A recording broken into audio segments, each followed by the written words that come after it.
You ever have one of those moments where you open your front door and find a guy in a cheap plastic badge telling you, "You're under arrest by the HOA"? Yeah, I wish I was making that up. This dude looked like he'd borrowed his uniform straight out of a Spirit Halloween bin, and the best part? He had no idea whose cabin he'd just tried to shake down. That's where this circus started, and trust me, it only got wilder from there.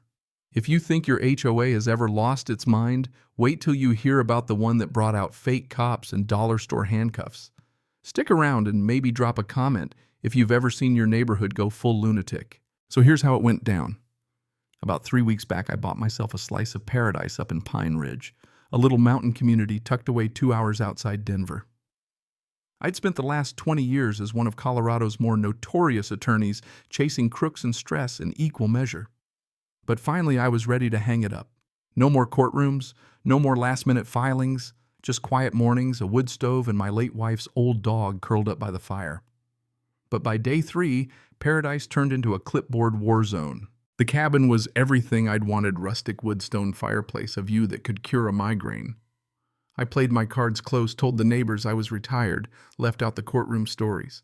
Turns out that might have been a mistake. Because on day 3, in walks Patricia Dorsey, late 30s, blonde posture so rigid she probably ironed her yoga pants. She moved like she was heading up a regional sales meeting, clipboard clutched tight, scowl locked in place. She plopped right down on my porch chair like she owned the joint and started with, "Mr. Mitchell, I need to discuss some serious violations with your property." She said serious like I'd committed a felony instead of just painting my shutters a little too mountain rustic. What got me was how much she knew, like she'd been studying my property for months. She marched around my yard pointing out violations. Grass too high, paint too faded, porch light off center. I had my watch recording the whole thing out of habit, old lawyer instincts. Patricia called my cabin the showcase property for her grand plans, and when she said help, it sounded more like a threat than an offer. She made these little check marks on her clipboard like she was grading a book report, and every mark just cranked the tension up another notch. She started in about community standards and how my cabin was central to the transformation of Pine Ridge. When I asked what that meant, she just flashed this predator's grin and said, "Change is coming and you're at the center." All I could think was I'd seen this act before, just never outside a courtroom. She grilled me about my finances and who'd be visiting, acting more like a detective than a neighbor. I kept my answers vague, told her I was just retired, no family, nothing special. She was sizing me up, no doubt trying to figure out if I was going to fold or fight. Patricia Dorsey was about to find out she'd picked the wrong guy for a power trip. 3 hours after she left, I found my first violation notice taped to my front door. Bold letters. Official Pine Ridge violation. And the content was so ridiculous I had to sit down. Violation of natural light ordinance, severity, critical. I stared at my mug of coffee, wondering how the sun could be illegal. And that was just the beginning. Apparently, I'd violated the approved cabin color scheme, grass pathway elevation standards, and my favorite failure to illuminate porch fixtures at precisely 6 p.m. daily. The grand total, $8,500 due in a week, or escalated enforcement measures. Now, I've seen my share of fake documents, wills, deeds, you name it, but Patricia's red pen manifesto was something else. It looked like she typed it up on her home laptop, spelling errors and all. When I called her up to laugh about it politely, mind you, she didn't skip a beat. "Mr. Mitchell, I am the HOA here. These rules exist for the good of our community." She sounded like she was auditioning for the villain in a Shakespeare play. When I asked for bylaws and official charters, she shot back, "I don't need paperwork to validate my position. I am the law here." That's when I realized this wasn't an HOA, it was a Patricia show. I started recording our calls just like I did with hostile witnesses. Her rulebook had a copy watermark. The font was Comic Sans, and the rules themselves sounded like something she'd picked up binge-watching HGTV. Porch lighting must achieve optimal ambient illumination between 6 and 10 p.m. It was almost adorable in a scary way. A quick search turned up gold. Patricia had been canned from her job as a school admin for, you guessed it, overstepping authority and inventing fake policies. She'd taken her little dictatorship and set up shop in Pine Ridge, targeting a small community where most folks were part-timers who didn't want trouble. But Patricia picked the wrong fight this time. I had more than enough evidence for the state to come down hard. Colorado law says HOAs have to have 3 board members, not just one person winging it. But I played it slow, let her dig her own hole. I told her I'd need some time to review the regulations, and she threatened to show me just how much real power she had. The next morning, boom, my lights are off water too. Patricia had called the utilities and somehow convinced them to shut me down for serious violations.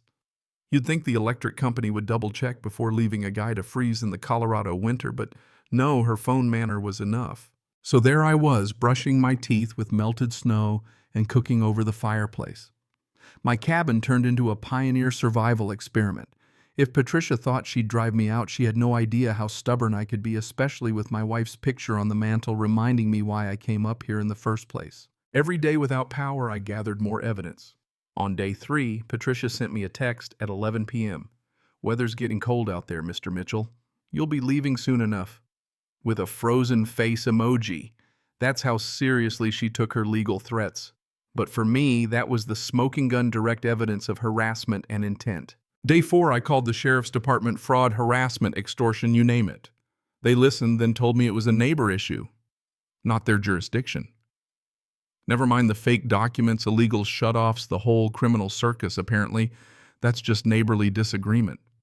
I was told to work it out civilly or file with the state complaints office. I wanted to yell 20 years is the hammer and now I'm the nail. 2 hours later, deputies actually showed up, but just to check in and tell me to play nice. They believed Patricia's documentation, fake as it was, and treated me like I was the nuisance. She played her role, perfectly concerned community leader folder of fake docs, all crocodile tears. By the end of it, I was the problem resident. I'll admit that got to me. For a minute, I considered just packing it up and leaving. But that night, with the wind howling and my phone battery running low, I remembered every crooked CEO and con artist I'd ever cross-examined. Bullies don't stop unless someone makes them.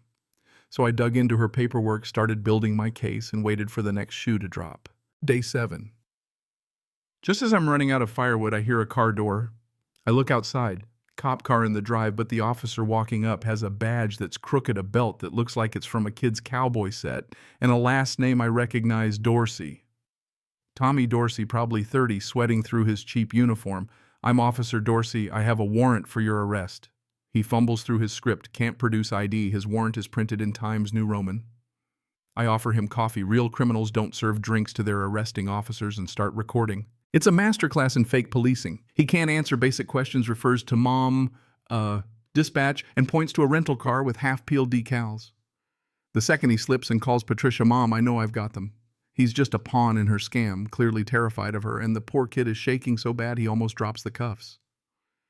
I push a little, and he cracks, admits it was Patricia's idea, that she threatened to kick him out if he didn't play along. Turns out Patricia had run this scam in at least 3 other communities, using fake notices, manipulating utilities, even hiring people to make noise complaints. Tommy showed me messages, emails, you name it. She was a small-town dictator and her kid was the patsy. That's when I decided to spring the trap. Tommy called Patricia, told her I was arrested and ready to negotiate. No way was she missing the chance to gloat. I set up my phone, positioned the chairs, and waited. Patricia marched in like a real estate boss on closing day, briefcase in hand, grinning ear to ear. "You'll sell me this cabin for 70 grand, sign here, here, and here, and I'll forget the violations." She pulled out her phone to snap a victory selfie. That's when I stood up, looked right into her camera, and said, "Smile, Patricia. You're on candid camera, and the only thing leaving Pine Ridge today is your reputation." I told her who I was, what I'd recorded, and that the state police were on their way. Tommy dropped his toy badge and backed away. Patricia's face fell faster than her phony paperwork. Right on cue, real officers arrived, evidence in hand. Patricia tried her crocodile tears, but it was too late. Fraud, extortion, impersonating an officer, conspiracy, the whole list. She left in handcuffs, screaming about community standards and harassment. A week later, news broke across the state. Turns out Pine Ridge was just her latest stop, and now every other victim was lining up to press charges. Tommy got probation therapy, even a job offer from a real deputy said, "You've got a conscience, kid." That's rare. My power and water came back, the neighbors started saying hello again, and for the first time since moving here, the mountains felt peaceful. So what did I learn? Never underestimate a bully or a retired lawyer with a long memory and nothing to lose. Sometimes the best thing you can do is let the crooks dig their own graves one violation at a time. Patricia's downfall was her ego. She needed an audience, and she got one. If you've ever dealt with a nightmare HOA, hit the comments and share your story. Maybe together we can keep folks like Patricia from turning paradise into a punchline. And don't forget, there's always someone out there who's just a little bit crazier than you think.